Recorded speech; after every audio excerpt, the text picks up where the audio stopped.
So as I'm sure everyone's aware of, Hogwarts Legacy comes out tomorrow. And I made a handful of videos about this, and I think it's really important that we have an honest conversation about a few things. Because the number one thing I see in my comments section is, J.K. Rowling's being canceled. Or something like, the wokes are trying to take us down. I was like, listen, the freaking video game. Chill out, okay? No one's being canceled, right? No one's losing their jobs. No one's losing their money. No one's losing their livelihood over J.K. Rowling being a freaking transphobe. So the very definition of being canceled in this sense, according to Merriam-Webster, who, in case you forgot, has been writing dictionaries for like 200 years, defines this as to stop giving support to someone. The act of canceling could entail boycotting an actor's movies or no longer reading or promoting a writer's works. Okay, so let's examine that a little deeper, right? Like, let's look at that and see what that really means. So if you're being canceled, that means you're no longer being supported, which would mean you're no longer making money off of that work that made you as famous as you are. So for J.K. Rowling, that would be everything involving Harry Potter. That would be all the books, all the merchandise, all the movies, all the spin-offs, the TV shows, the Disney parks, everything. None of that has happened. Not a single aspect of that has happened. This game is set to be one of the biggest releases of the year financially, which obviously J.K. Rowling is going to see a piece of that money. She made it. And honestly, she has a very tight stranglehold on her copyright of her intellectual property. And honestly, if we're going to make the case that this game is somehow being affected by the decisions made by people to not play the game, which a lot of people are saying on Twitter, you know, they're not going to play the game. They're not going to support that.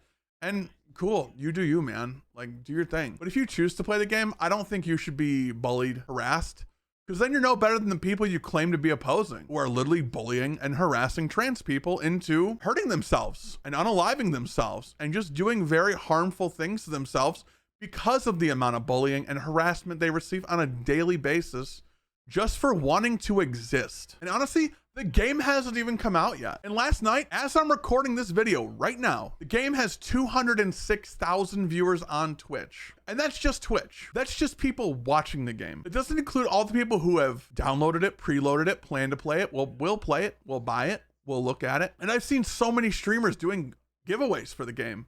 So there's clearly a huge financial investment that these companies are really good at capitalizing on. They don't really invest in games that aren't going to do well. It's not what they do, or else they wouldn't be in business. So let's just relax, okay? If you don't want to play the game, don't play the game. But if you do want to play the game, play it. And don't belittle someone else for their choices. One of the biggest issues I've had with this take, that play the game if you want, don't play the game if you don't want, is the amount of transphobes who have come through my comment section telling me, hell yeah, brother, you're standing up to the wokies, or some other nonsense that is not based in any fact or any real opinion or actual data. It's so freaking insane that people are like, yeah, if you don't like it, you can get the hell out.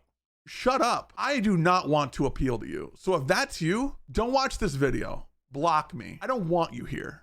I don't want you watching my content, because frankly, you're a garbage person. And honestly, one of the most frustrating things was tonight I went on Twitter and I saw something popped up on my feed. And it was a small streamer who decided to end his stream because he was being bullied by his own chat. That's completely unacceptable. It got so bad to the point to where his girlfriend had to actually step away from stream, and she was crying. She was in tears. And this is crazy, because if you're an ally or you're trans or you're just an advocate for the community, don't belittle people who make a choice.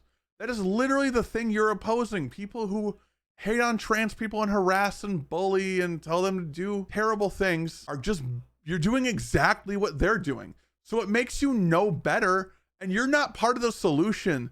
You're not being a good advocate for getting trans people equality, rights, help that they desperately need. You're doing a horrible job, and you're just being a shitty person. There's enough people in this world who will tell trans people and other people they don't exist. They're not real. They're not valid. Don't be one of those people. All right, thank y'all for watching today's video. I know it got a little deep in there, so I apologize. If it ain't for you, it ain't for you. If you did watch it all the way, thank you so much. Make sure y'all leave a like. Tell me in the comment section how wrong I am, because I know y'all are out there. Make sure y'all sub to the channel. We'll see y'all in the next upload.